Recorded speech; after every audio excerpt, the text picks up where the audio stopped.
You have obviously worked with some amazing talent throughout your career, but in this one, you get to star opposite Kevin Costner, Diane Lane.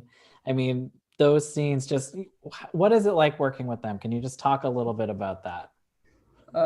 Yeah, it's crazy. I still like, even like every time it gets brought up, it's just like kind of mind blowing. Something that I've learned, something I learned from being on set with them is they really, they take their time. Um, they listen to everybody, and it's a very, I don't know, they're not stubborn. You know, they're not like set in their ways on like, this is how I do it. It's very just like a very fluid. It's very easy. They listen to each other. Um, Even if they don't agree with the note, they listen to it and then, you know, give their piece back. But everything is done like, it was a very like, no one was talking loud. It was a very like quiet set, very easy, relaxed. I was gonna say, I think that even comes across in the film. Like Yeah. everyone, there's that demeanor is there. Yep. Definitely. Definitely. Yeah. And now for you, obviously you spend a lot of time in this movie on a horse.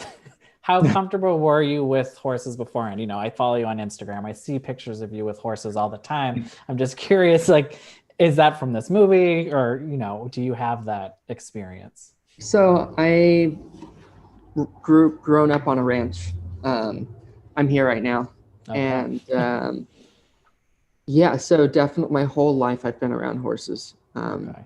I when this I when I was younger, I kind of had a love-hate relationship with them, just because when it's something you're always around, you like don't actually realize how amazing it is.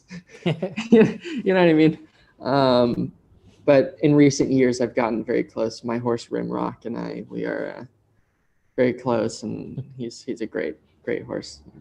And for you to be able to film in this kind of environment, I guess it is an environment you grew up in, but it's got to be different from obviously a lot of the other projects you've done. It's honestly a dream come true. Like it's I I don't know. It's yeah, to be, I remember when the first day I worked was this first scene you saw me in, where I'm like looking in the car and I get up on the horse. It was kind of it was an interesting thing to do with the horses too, because around a horse you don't want to act frantic.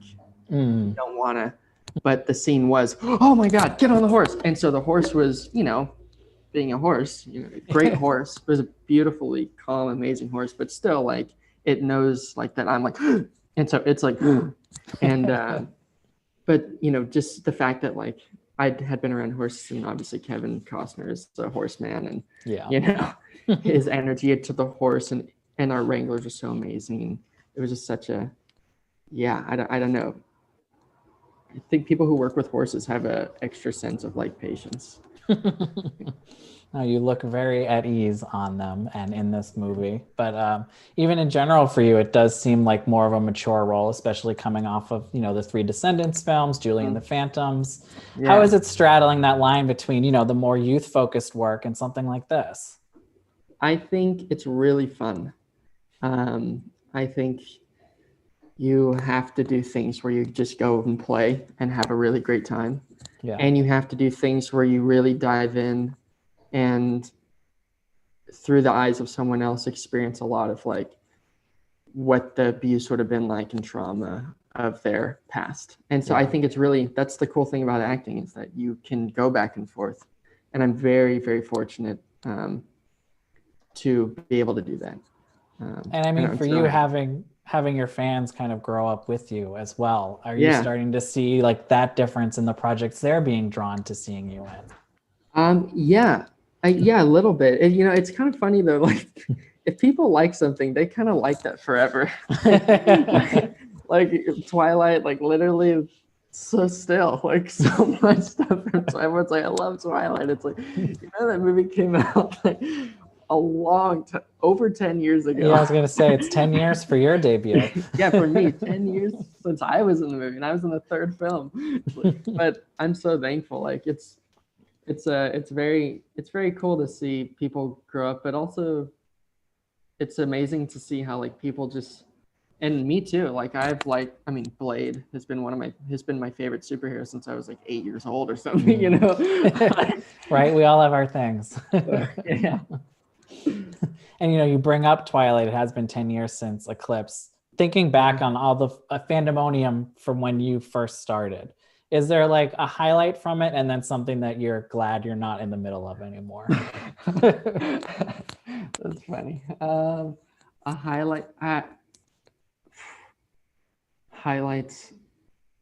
I mean, you guys traveled around the world doing that. Yeah, it was crazy. I think the highlight for me would have been my first day on set. Yeah. They had cut my hair. It was short because my hair was long before they cut it short for the movie. Yeah. And so it just felt so new and so fresh and so just like you walked on this humongous set and I was in Canada with my dad. It was just like this whole, everything was just so new. And that was probably that's a moment that I'm like, wow. Yeah. I specifically remember like walking to show one of the producers my hair because it had just gotten cut to make sure that it was right. And then something that I'm glad it's done. I don't know. Honestly, I have no idea. It was really fun and I would totally do it again. Like it was great. And now looking ahead, I know fans have been really eagerly awaiting information for Paradise City, especially, because it is Cameron Boyce's, I believe it's his final role to be released. Is there any update there? And what do you think fans are really going to be either excited to see or really happy to take away from it once it drops? I haven't had any updates on it yet. It's just been hard with this year and everything. Yeah, obviously. I know everything's a mess. Yeah. I'm surprised our movies are coming out. I'm like, okay, let's do it. Yeah, something I think that people will be excited to see. I think just the level of growth in the story on how everybody's lives have evolved in the story and how much, even though American Satan was very, obviously, I mean, it's a film for adults and or older community, not for Julie and the Phantoms crowd, but the level of maturity that I think the TV show has from the start of the film is much greater, just in how the storylines have ventured out and how they've progressed. Okay. And even in the music too is much more, it's matured a lot too. And, are you drawn to these movies that really do have, obviously it seems like you're very drawn to movies where you can be musical, TV shows, Descendants, Julie and the Phantoms, this one, I mean, just what is it about that? And how much more energy, I guess, does it give you to be able to perform?